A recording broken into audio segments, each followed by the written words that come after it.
avec la buade des cumépao. Bon, ton homme, le Louis, il gagne pourtant bien sa vie à la forge. Des chégures qui galombris. Mais les gabelous nous prennent pratiquement tout. On n'y arrive plus. Ah, maudite taille. Non content de nous l'augmenter, il la prélève tous les trimestres. Pao, pao, pao, paysan. Chabama di Rocco. Et si on ne paie pas, ils nous jettent en prison. Ça, c'est le travail du juge Aigremont. Et il ne s'en prive pas, le bougre. À Périgueux, il y a plus de monde dans les prisons que dans les tavernes. Et toi, pauvre Tougne, tu lui laves les caleçons? Oui, mais il me paie, lui. Vous dites pas, un touché que ses bottes dit le pox. Oh, ils nous disent à nous aussi ce que vous nous confiez, à la sueur de votre front, de votre habileté, de votre intelligence servile. Nous vous le rendrons. Mais j'aime pas Ré, Tourna. Ré, Atal, faran come meita d'égal. Nous buttaren Camille, per un acquer ce qui nous devant et demanda ceci.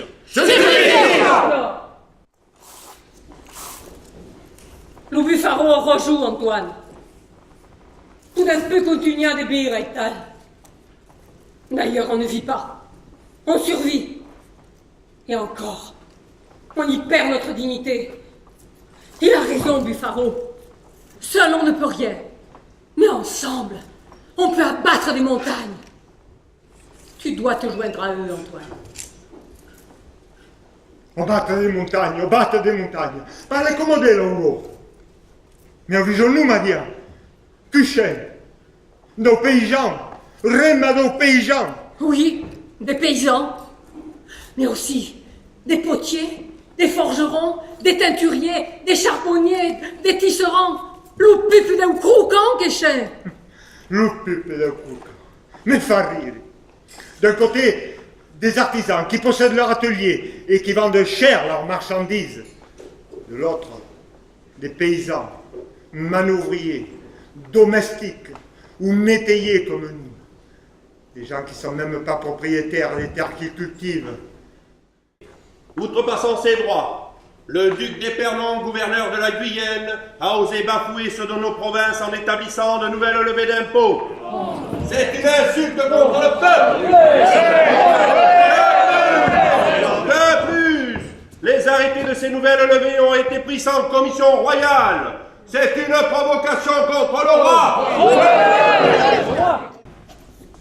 Voici la supplique que nous allons adresser au roi.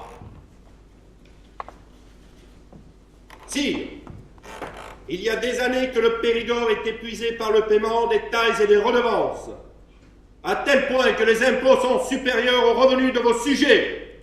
Les oppressions que les financiers de votre majesté imposent à votre peuple, les violences commises au nom de leur autorité, dévorent jusqu'aux os les pauvres laboureurs.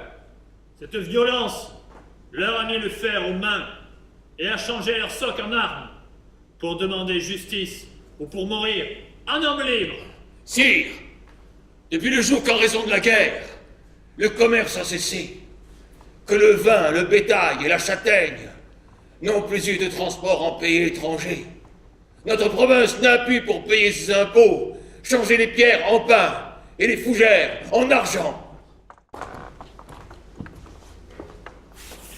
Tu, réponds-nous.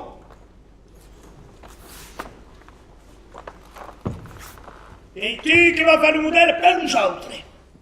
Écoute bien vos commandements. Et nous autres, écoute à toi. Parce que t'ailles, t'es Allons, Chara. Et viens de fort. Oh, que t'as fait. Et qui ça? Sorsa, Bocchetto, Curvo, Lim, Tom, Frei, Cintura. Canon Chimone. Depuis 2 ans, les provinces du sud-ouest dont vous êtes le gouverneur rechignent à payer les nouvelles taxes. Le Périgord en particulier se révolte et le roi a déjà dû céder face aux nombreuses interventions des consuls de Périgueux. Mais il semble que cela ne suffise pas, et le peuple refuse de payer les noëltés. Or, les caisses de l'État sont vides, et le roi a déjà anticipé sur les rentrées d'argent, en empruntant aux officiers des finances.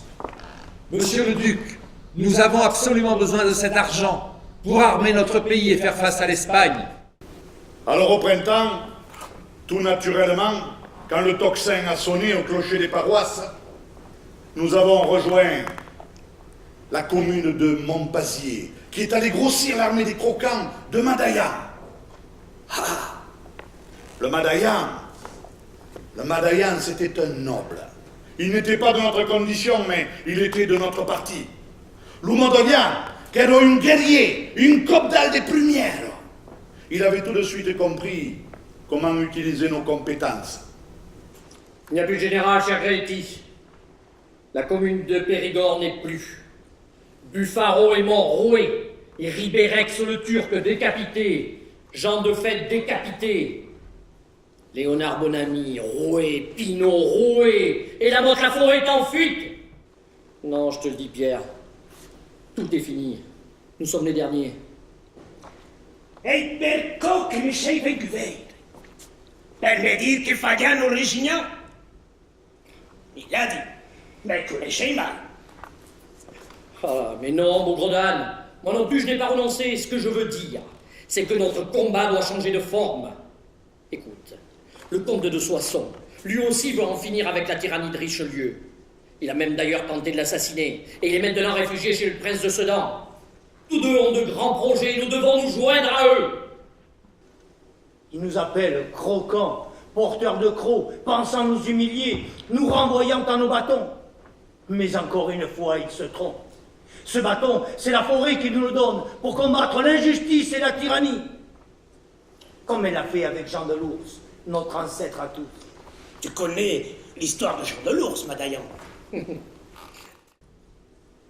ne pouvons plus vivre côte à côte avec cette race de voleurs.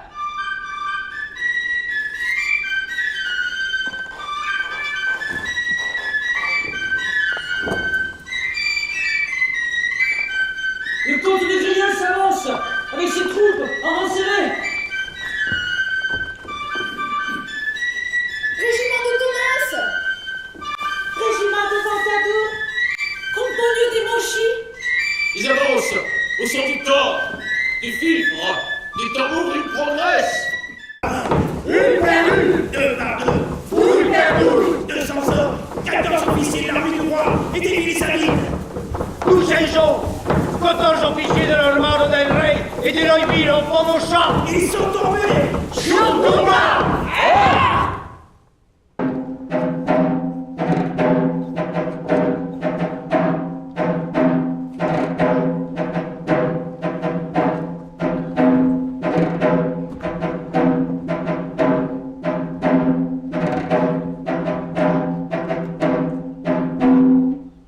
Ejército de Lebra. Rumba, rumba, rumba, rumba. Ejército de Lebra. Rumba, rumba, rumba, rumba. Una noche yo paso, ay cámara, ay cámara. Una noche yo paso, ay cámara, ay cámara. La conscience vient au jour avec la révolte. Albert Camus. On ne peut pas tuer l'idée à coups de canon. Louise Michel.